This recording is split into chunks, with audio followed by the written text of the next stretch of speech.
Okay, so we're finally done layering, and we have a couple sheets of phyllo dough left. It's up to you if you want to keep it. I keep mine because I do bake a lot and I'll use it for something else. I kept the original box, so again, right now it is very manageable, so just roll it up. It's usually best if you roll it, and you can, as long as it's wrapped and sealed pretty well, you can just put it in your freezer until you're ready to use it again. And we don't need the melted butter anymore. We're done with that. Now we're just going to trim up the edges, make it nice and neat, and go ahead and slice it.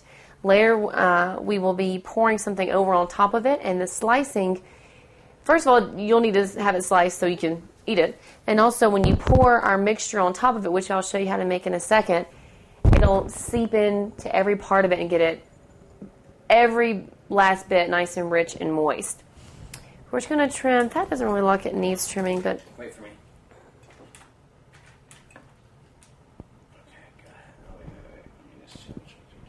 I should have done my nails. Okay, it's all right. You know, they're fine. Okay, go. Okay, so I'm just trimming up the edges. You don't want to, go too far down. Just get, little pieces like that off. Go in the trash bowl. Just to... Because, again, these little scraggly edges are what would be the first to burn. So I'm just getting them off. And it will look, don't want to tear it too much. Okay. Another hazard of the job. All right.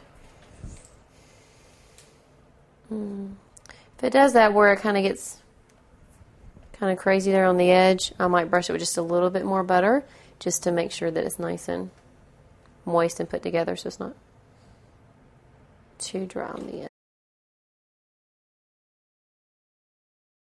This didn't crack because it's too dry right now. It's just still fragile, and I'm running a knife over it, so it's just going to tear a little bit. Might brush it with a little extra butter just to be safe again because it is the edge. But this time it didn't tear because it's dry, just because I'm manhandling it, if you will. So I'm just going to clean up this little edge right here.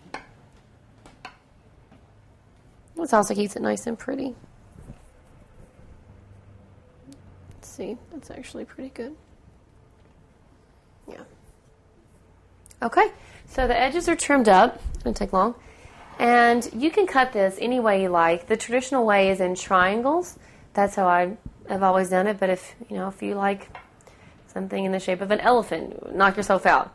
Be a little difficult with the phyllo dough, but squares, whatever. I just go for triangles.